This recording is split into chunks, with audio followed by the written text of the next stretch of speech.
अस्सलाम वालेकुम वरहमतुल्लाहि वबरकातुहू। मैं आपका मेज़बान मोहम्मद कैफुद्दीन शम्स आपका 24/7 न्यूज़ में आपका तहे दिल से खैर मकदम करता हूँ। आज हम शहर निज़ामाबाद की एक ऐसी मशहूर मारूफ शख्सियत जिसे हम और आप सैयद कैसर के नाम से जानते हैं, जो कांग्रेस पार्टी में एक हरकियाती लीडर के तौर पर काम करते हुए निज़ामाबाद डिस्ट्रिक्ट में जब कांग्रेस का वजूद नहीं था तो इन्होंने एक चिराग में रोशनी के मानिंद कांग्रेस पार्टी को रोशन किया सारे डिस्ट्रिक्ट में। और जहां पर भी जो मुश्किलात पेश आते थे, पार्टी खंडवा डालकर वहां पर कांग्रेस की जानिब से पहुंचते हुए तमाम मसाइल को हल किए। और जैसा कि शहर निज़ामाबाद में कब्रिस्तान का मसला हो, कब्रिस्तान की ज़मीन का मसला हो, शहर निज़ामाबाद में ऐसे कई मसाइल दरपेश आए जिसे सैयद कैसर ने अपना फरीज़ा समझते हुए और अपनी पार्टी का फरीज़ा समझते हुए उन तमाम मसाइल को हल किया।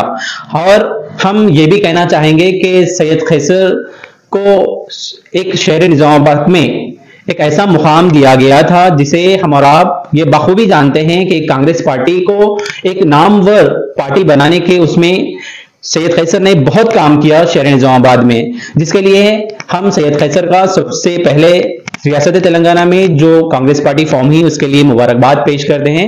अस्सलाम वालेकुम वरहमतुल्लाहि वबरकातुहू। सबसे पहले हम रियासत तेलंगाना में जो कांग्रेस पार्टी जो फॉर्म हुई ये सारी मेहनतों का नतीजा है, जिसके लिए हम आपको उसके लिए बहुत मुबारकबाद पेश करते हैं। लेकिन हमारा मुतालिबा ये था कि शहर निज़ामाबाद में अर्बन में जो एक कांग्रेस लीडर ठहरने के बावजूद जिसकी नाकामी हुई, आप हमें ये बताइए कि उसके असल जिम्मेदार कौन हैं।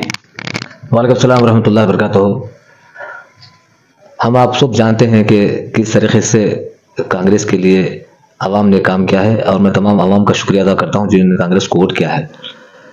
और एक बात, मजलिस इत्तेहादुल मुस्लिमीन के कारपोरेटर्स और भैंसे से आए हुए हमारे जाबिर भाई, उन्होंने ऐसा प्रोपगेट किया आवाम के दरमियान में कि भाई अगर बीआरएस अगर नहीं आएंगी तो तुम्हारे पेंशन रुक जाएंगे, शादी मुबारक रुक जाएगा, जो सहूलतें आपको मिल रही हैं वो अच्छी सहूलतें आपको नहीं मिलेंगी।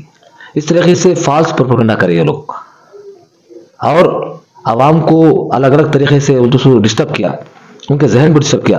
अब आप देखिए 10 राउंड के अंदर, राउंड नंबर 2, 5, 6, 7, 17, 18, 19, 20, 21 ये राउंड्स में बीआरएस को माइनॉरिटी सीट के अंदर 2500 से 3000 वोट ऐसा आते गए।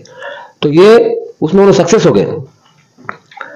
ये सक्सेस होकर वो लोग, उनका सक्सेस होने का मकसद ये था कि जब बीजेपी जीतेंगी, जहां बीजेपी है वहां पर मजलिस है, तो अगर बीजेपी आ जाएंगी तो इसके असरात दोस्तों मुसलमानों में पड़ेंगे और मुसलमान हमको वोट डालेंगे। तो ये इनका फंडा था। ये लोग कभी भी कौम के लिए काम नहीं करें, ना कौम का दोस्तों फायदा करें। आप बताइए, कब्रिस्तान का जो मसला था, धर्मपुर इसका कब्रिस्तान 600 से ज्यादा खबरों को उखाड़ लिया गया। ये लोग मौजूद थे वहां पर। 2 एकड़ 3 एकड़ 20 गुंठे की जमीन, मैंने हंगामा किया वहां पर। उस वक्त का वहां का कारपोरेटर जो मजलिस इत्तेहादुल मुस्लिमीन का, उसको जेल भिजाया मैं। इस तरीके से काम, और 3 एकड़ 20 गुंठे सैटेलाइट सर्वे करके जमीन वो कब्रिस्तान के हवाले किया। तो देखिए ये राउंड्स के अंदर आप देख सकते हैं 3-3 हजार वोट्स ये लोग लिए, यानी मुसलमानों के एरिया में जहां पर कांग्रेस को 4500 वोट है, वहां को 3500 वोट है। किस तरह से लोग वोट को डिवाइड किया अपने वफात के वास्ते, अपनी जातियत की। अगर हम बीजेपी अगर यहां पर आएंगी तो हमको बोलते सो आने वाले इंतखाब, कारपोरेशन इंतखाब हम जीतेंगे। तो इसके अंदर एक बड़ा सवाल है। अब लोग ये बीआरएस के साथ में, टीआरएस बीआरएस के साथ मिलकर तो सपोर्ट करें उनको। अब आने वाले इंतखाबात है, कारपोरेशन इंतखाबात भी है। जब कारपोरेशन इंतखाबात आएंगे तो उस वक्त एक पार्टी नहीं रहेंगी, 3-3, 4-4 पार्टियां रहेंगे, बीआरएस, कांग्रेस और बीजेपी और मजलिस इत्तेहादुल मुस्लिमीन। अब ये लोग जब क्या करेंगे, ये सबसे बड़ा क्वेश्चन मार्क है आवाम के लिए खास तौर से। जब लोग क्या करेंगे, जब लोग बोलेंगे बीआरएस वैसी पार्टी, बीजेपी ऐसी, कांग्रेस वैसी बोल के इल्जामात लगाते रहेंगे, बीआरएस के बारे में बोलेंगे। अब तो इन्हें वोट काट दिए बीजेपी को लाने के वास्ते। ये खेल खेले, ये खुली साजिश है। ये नहीं जाबिर साहब जो वाइस चेयरमैन है भैंसे के, मुधोल में बीजेपी जीती। क्यों? निजामाबाद ही नहीं, जहां पर वो दोस्तों मजलिस है वहां पर बीजेपी होना चाहिए, ताकि आवाम इनको वोट डाले। मजलिस जिंदा रहे, जहां बीजेपी है वहां मजलिस है। ये हाल ये लोग बना के अवाम को बांट दिए, बांट के मुसलमान कायदीन को हराए ये लोग। यहां पर बिलखुसूस निजामाबाद के अंदर ये हुआ है, अवाम जीती है और मजलिस इत्तेहादुल मुस्लिमीन हारी है। मैं आपसे एक बात यहाँ पे आपकी बात को रोकते हुए मैं आपसे ये पूछना चाहूंगा कि जिस तरह आपने कहा कि निजामाबाद, शहर निजामाबाद में अर्बन में खासकर जब बीजेपी को लाया गया तो ये एक एमआईएम का प्रोपेगेंडा जो फैलाकर ये लोग एक ही आए बोल रहे हैं, जिसके लिए कॉर्पोरेशन इलेक्शन में जैसा आप बता रहे हैं तो वो लोग को किस तरह फायदा होगा। जैसा अभी ये पब्लिक को बताना भी जरूरी है कि जिस तरह आपने कहा कि बीआरएस पार्टी जो स्टेज शेयर कर रहे थे, ये तो हम लोग भी देखे, अवाम भी देखी कि किस तरह बीआरएस पार्टी और एमआईएम पार्टी दोनों मिलकर स्टेज शेयर कर अपने तमाम वोटों को बीआरएस को डालने के लिए बोले। तो जिस तरह आप बता रहे थे कि कॉर्पोरेशन इलेक्शन में जो एक दूसरे के जब गले पकड़ेंगे तो वो किस तरह, उसका खुलासा एक भरपूर अंदाज में आप आवाम के दरमियान कीजिए। देखिए, अब आप एक जानवर का, एक शेर शिकार करता है तो वो शिकार एक जानवर नहीं खाता, हो एक शेर नहीं खाता, पूरा झुंड खाता जी। तो क्या होता, इसी तरह का क्या करे मालूम है, अवाम का ये शिकार करे हैं। अच्छा। अब अवाम का शिकार करके अवाम को बांट के ये लोग एरियस में करोड़ लाखों रुपए का अपना फायदा करा लिए। ये नजर आ रहा है। मुझे कई खवातीन मुझे बताए कि भाई लाइन में ठहरे से वाले बोले हाथ को मत डालो, हाथ को डालेंगे तो फिर बीजेपी आ जाती, टीआरएस को डालो, बीआरएस को डालो। ये लोग इस तरीके से लाइन में ठहरे से वालों को भी गड़बड़ कर रहे थे। ये मुझे इत्तला मिली तो मैं कई मुखामत पे गया। आप देखिए ये रिजल्ट बता रहा है ना, मुसलमान एरियाज के अंदर 3,500 वोट कैसा बीजेपी का, कैसा बीआरएस ले सकती, बताइए। वहां पर कांग्रेस के करीब है लोग, जहां पर 200-4 हजार वोट है, वहां के 3,000 वोट है, 1,000 वोट का फर्क। तो वो पूरे एरियाज में लोग बांटे, इसलिए कि जब कॉर्पोरेशन में वो दोस्तों जब इलेक्शन आएगा तो ये एक दूसरे के गिराबन पकड़ लेंगे, झगड़ेंगे। बीआरएस वैसा, बीजेपी बिगाला गणेश गुप्ता आरएसएस का है बोल के बोलेंगे। इस तरीके से ये लोग बाद में कर, क्योंकि इनकी जबान ये नहीं है उलमाए कराम के ताल्लुक से। दोस्तों क्या बात करें, आप देखिए जाबिर साहब एक हाजी बोलते अपने आप को, एक हाजी किस तरह की जबान इस्तेमाल करता। तो ये लोग आवाम को गुमराह करें और कॉर्पोरेशन इलेक्शन में ये लोग लड़ेंगे इस टाइम पे। अब तो साथ में एक ही स्टेज को सपोर्ट करें, एक स्टेज पे थे लोग, बीआरएस के स्टेज पे थे, एमआईएम नहीं थी यहाँ पर, बीआरएस के स्टेज पे थे। अब आने वाले इंतखाब में ये लोग क्या करेंगे मालूम है, अलग स्टेज शेयर करेंगे, अलग अलग हो जाएंगे लोग और एक दूसरे पे लड़ाई झगड़ा करेंगे। उन्हें आरएसएस बोलेंगे, उसको ये बोलेंगे, उसकी वो चड्डी बोलेंगे, ये चड्डी बोलेंगे। ये लोग चड्डी बन के लड़ाई झगड़े करने वाले हैं और ये एंजॉय करेंगे, मुसलमानों के फसादात करने की कोशिश करेंगे। नजर आ रहा है निजामात के अतराफ के जो जीता है लोग, साजिश के तौर पे मुधल, साजिश के तौर पे आरमूर, कामारेड्डी, निजामाबाद, ये अतराफ से बुतों से ये लोग एक बीजेपी का हब बनाने की कोशिश कर रहे हैं लोग। मगर आवाम देख रही है, आवाम इनको आने वाले इंतखाबात में इनको सबक सिखाएंगी। निजामाबाद में पूरे का पूरा मजलिस इत्तेहादुल मुस्लिमीन सफा साफ हो जाएंगे इंशाअल्लाह। ये आवाम देख रही है। मैं खास तौर से आवाम को इस आपके राब्ता टीवी चैनल के जरिए से मैं बोल रहा हूं, बता रहा हूं कि ये दुश्मनों को समझिए, ये मुनाफिकों को समझिए, ये मुनाफिक जहन रखने वालों को समझिए कि ये किस तरह से हमको बांट कर हमको तोड़ दिए। लेकिन वहां पर लोग नहीं बैठे, गैर कौम नहीं बैठी, अपना हिसाब का काम करे। कैसा 44-45 वोट आते बोले बिगाड़ गणेश गुप्ता साहब को, बीआरएस को कैसा, कार को कैसा 45,000 वोट आते। हमारे ज्यादातर वोट कटे बटे और बीजेपी जीती। इनका मकसद में वो कामयाब हो गए। लेकिन आने वाले इंतखाब में हम कामयाब होने देंगे हमसे बिलखुसूस, क्योंकि 3-4-5 महीने हैं, एमपी इलेक्शन है। इस एमपी इलेक्शन में अवाम बिलखुसूस हमारे गैर मुसलमान और हमारे दलित भाई, आदिवासी भाई, क्रिश्चियन भाई हमारे और बीसी भाई हमारे सब मिलके इंशाअल्लाह कांग्रेस को, हमारी हुकूमत आ गई, हम वादे जो करें बराबर वादे पूरे होंगे इंशाअल्लाह। ओके, अभी इस आने वाले, जैसा आप बता रहे हैं कि आने वाले इलेक्शन जो अभी अप्रैल में एमपी इलेक्शन से, उसके लिए कांग्रेस के क्या अभी फैसिलिटीज जो बताएंगे, जो पब्लिक के दरमियान आप जाके कांग्रेस कैंडिडेट कौन रहेगा एमपी के लिए, कांग्रेस के क्या स्कीमात रहेंगे यहां से बताने के लिए कि कांग्रेस को विन कराने के लिए, और क्या बताएंगे आप आवाम से, किस तरह जाके रुजू होंगे कि कांग्रेस एमपी को जिताने के लिए? देखिए, सबसे पहले हमारे जो स्टेट्स, बाहर के जो स्टेट हम जो वादा करे थे जी कि हम लोग गैस सिलेंडर 500 रुपये में देंगे, सबसे पहले खवातीन को, घर वालों को, हर एक को फायदा होगा। पकवान हम खाते हैं, 1000 रुपये बन रहे हैं, आज 500 में गैस हो जाएंगे इंशाल्लाह। ये एक, और खवातीन को हर तरफ जहां पर भी खवातीन बस में बैठ के जाएंगी इंशाल्लाह फ्री रहेगा।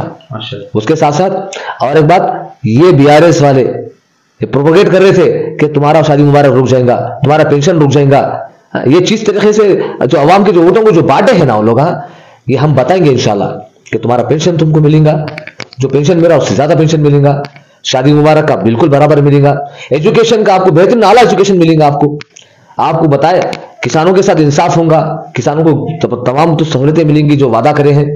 हाँ, और जो खवातीन के साथ जो वादा करे हैं इस पे हमारी अमलावरी होंगी। यही बोलते सो रिजल्ट इंशाल्लाह जो अप्रैल में 4 महीने के अंदर आवाम वो चीज को जो भी हम स्टार्ट करेंगे पहले, क्योंकि वक्त ज्यादा है, तो पहले जो भी मरहले करना है इंशाल्लाह करेंगे और ये पूरे होंगे। और खवातीन, बच्चे, बूढ़े, तमाम तबके के लोग कांग्रेस को सपोर्ट करके राहुल गांधी को जिताएंगे, कांग्रेस को जिताएंगे। तमाम लोग देखें राहुल गांधी को दोस्तों एक मुसलमान का बेटा बताया जा रहा है, देखिए कैसा हिंदुत्व का दोस्तों प्रोपेगेंडा हो रहा है, और उसको मजलिस इत्तेहादुल मुस्लिमीन वाले असदुद्दीन अवैसी, अकबरुद्दीन अवैसी, ये किस तरीके के ये लोग दोस्तों प्रोवाइड करें? बताइए कौम के वास्ते क्या करें ये लोग? अरे फखरे मिलत स्कूल इनके दादा के नाम का स्कूल है, जहां से कई ऑफिसर्स बड़े लोग के लोग बन के निकले, सारी दुनिया में तो लोग काम कर रहे हैं, वहां से बेहतरीन आला मुकाम की तालीम हासिल किए, जबकि ये लोग स्कूल नहीं चलाए, उसको स्कूल चलाने वाले कई और लोग थे, और वो स्कूल बंद हो गया तो ये स्कूल को तक नहीं चला सके। झूठे अय्यार मक्कार इनके पास भरे हुआ है। तो आने वाले इंतखाब में आवाम जानेंगी, एमपी को जिताएंगे और कारपोरेशन में इनका सफा स्टार्ट होगा इंशाल्लाह। आखिर में हमारा एक सवाल ये रहेगा कि ये जो एमपी इलेक्शन है और कॉर्पोरेशन इलेक्शन है, इसमें आवाम के आप किस तरह राग़िब करेंगे कांग्रेस की जानिब? और दूसरी बात ये भी है कि ये जो इलेक्शन था जिसमें ये देखा गया कि बहुत सारे लोग यहाँ पर वोटिंग के दरमियान जो 7 to 5 का जो ड्यूरेशन दिया गया था उसमें 5 o'clock के बाद पहुंचे, वो लोग का वोट का इस्तेमाल नहीं हुआ, और बहुत सारे लोग ऐसे भी पहुंचे जिसके पास ओल्ड आईडी कार्ड है, लेकिन वो लोग का ओल्ड आईडी कार्ड अभी तक वो अपडेट नहीं करा लिया। और थर्ड में बस ऐसे लोग पहुंचे जिसका आईडी कार्ड तो है लेकिन वो लोग का लिस्ट में नेम नहीं था, तो वो लोग के लिए क्या करेंगे? और पब्लिक को आने वाले इलेक्शंस के लिए आप क्या बोलेंगे? देखिए, एरिया के जिम्मेदार होते हैं, कॉर्पोरेशन में कॉर्पोरेटर बोलते उससे जिम्मेदार होता है, किस किस के वोट आए, किस ने वोट आए वो देख लेते रहते हैं। और आवाम भी हमारी चौकसी बरतना चाहिए, अपना वोट है नहीं है, कहाँ पर वोट है हमारा, इलेक्शन के वास्ते वक्त मिलता है तो हमारा वोट को चेक कर लेना, नाम को चेक कर लेना, कितने वोट है हमारे घर के अंदर, किसका वोट नहीं आया था, गुज़श्ता इलेक्शन में किसका वोट नहीं आया था, अब कौन से लोग हमारे निजामाबाद में थे नहीं थे, जो हैदराबाद चले गए थे, वोट नहीं डाले। तो ये एमपी इलेक्शन में, मेंबर ऑफ पार्लियामेंट इलेक्शन में, क्योंकि अगर हम ये गोदी मीडिया को, ये बीजेपी को अगर हम शिकस्त करना है तो सिकल और ताकत एक होना पड़ेगा। हिंदू मुस्लिम सिख ईसाई आपस में है भाई भाई, इस नारे को, इस चीज को लेकर चलेंगे तो इस देश की तरक्की होगी। और आवाम को चाहिए कि घर से निकल के सुबह अव्वल सूरन, ऐसा भी हुआ कि सलीम का वोट अलीम डाल दिया जाके, अब्दुल रहमान का वोट बोलते अब्दुल रहीम डाल दिया वोट, ऐसी बोकसिंग हुई सो है। मजलिस बोकसिंग में किंग है, कौन कहा है उन्होंने पूरा डाटा रहता उनके पास, किसका वोट कब डाल देना वो देखते। तो आवाम को मैं गुजारिश करता हूँ राप्टा टीवी चैनल के जरिए से कि आप लोग अपने वोट का अव्वल सूरन में डालिए। मेरे भाई मेरी बहनें, मैं खास तौर से आपको गुजारिश कर रहा हूँ, हमें दर्द हुआ है कि हमारा एक कैंडिडेट शब्बीर अली जैसा आदमी को यूटिलाइज नहीं कर सके, जिसकी खिदमत को जो एक कई मरतबा मिनिस्टर था, एक अच्छा इंसान, उनको हम आज बटकर हरा दिए। तो ये जो बंटवारा करने वाले, मुनाफिकीन जहन रखने वाले, सामने एक और जबान पे एक, दिल में एक रखने वाले, इनको समझिए, कारपोरेशन इलेक्शन में इनको सबक सिखाइए, इनका जब सफे हस्ती से इनको खत्म कर देना जरूरी है हमारे लिए। एक मजलिस का नामोनिशा नहीं रहा, जिस तरह से पहले आज से गुज़श्ता 10 साल से पहले क्या था, एक ही कारपोरेटर था, वो बड़ी मुश्किल से जीता था। अब एमपी को हम एमपी को जिताएंगे। देखिए एनआरसी सीए में क्या हुआ था, कहां थे, मेरे ऊपर केस बुक हुआ क्या, मजलिस वालों के ऊपर केस बुक हुआ क्या, मैं पूछ रहा हूं, मैं आवाम से पूछ रहा हूं, हम पे केस बुक हुआ है, हमने आवाम के लिए एनआरसी सीए के लिए कानूनी जंग लड़े, हम ऐसा कोई गलत काम नहीं करे, लॉ एंड ऑर्डर के हिसाब से काम किया गया। कई लोग तो जुड़े उसके अंदर, तो उनको जबरदस्ती केस बुक करे, तुम वो करे ये करे, कहां थे, कौन थे, क्या था। तो ये चीज को समझिए आवाम, हम मुत्तहिद मुनज़्ज़िम तरीके से हमको इलेक्शन लड़ना चाहिए। बेवकूफी की तरफ से जिस तरीके से तुम बटेंगे तो तुम्हारा नुकसान होगा, तुम इत्तेहाद में रहोगे तो तुम्हें हर तरीके से अल्लाह ताला कामयाबी देगा। मैं आवाम से बिलखुसूस अल्लाह से दुआ करता हूं कि अल्लाह उम्मत मुस्लिमा और तमाम इंसानों को, इंसानियत का काम करने वालों को आगे बढ़ाए, जिताए, फतेहाब करे। कांग्रेस का गवर्नमेंट आ रही है, काबिल मुबारकबाद है आवाम जो कांग्रेस को तमाम तेलंगाना स्टेट के अंदर जिताई है। और ये जो दूसरे मुकामात से जो आए हैं, आकर यहाँ पर उलमा को बोल रहे हैं, कोई बोलता, टीआरएस का दूसरे लीडर बोलता कि हम निकाह और एक तस्दीक निकाह होना चाहिए, वैसा निकाह होना चाहिए, इस्लाम में दाखिल होना चाहिए। अरे शर्म आना, तू खुद पूजा करा, नारियल फोड़ा, तेरे फोटो खुद लोग बता रहे हैं, और तू बोलते सो लोगों को बता तेरी जिंदगी शराब खाने में, अय्यारी, अकमक्कारी में क्या क्या है उसका बैकग्राउंड। देखिए हम चाहे तो बहुत कुछ बता सकते हैं, हमको किसी के बारे में बताना नहीं है, खामोशी से हम ये करेंगे, मगर सामने वालों को भी समझना चाहिए कि किसी की जातियत पे नहीं जाना भाई। कानूनी डेवलपमेंट इसके बारे में बात करना चाहिए। आप तू तस्दीक का, वो तू वैसा, चूती है, थू है, इस तरीके की बातें जेबा नहीं देती एक अच्छे मुसलमान को। अच्छे साफ शफाफ तरीके से मुसलमानों ने इलेक्शन में हिस्सा लिया, और आने वाले एमपी इलेक्शन में हम एक होजुट होकर ना बटे और वोट ना काटे, सुबह अव्वल से वोट डालें, ताकि सही इलेक्शन में हमारी फतेह हो, कांग्रेस की फतेह हो, और नेशनल लेवल में बोलते सो अच्छे लीडर को चुनकर हम भेजेंगे तो हमारे मुद्दे जो है, जो नेशनल लेवल के इश्यूज है, वो इंशाल्लाह कामयाब होंगे। कांग्रेस वादा जो करी उसमें जरूर निभाएंगी, कांग्रेस का हाथ गरीबों का साथ। बहुत बहुत शुक्रिया सर, आप अपना कीमती वक्त देने के लिए। इंशाल्लाह हम बहुत जल्द और किसी एक मेहमान के साथ आप लोगों के सामने रूबरू होंगे। जब तक के लिए दीजिए इजाजत, अल्लाह हाफिज।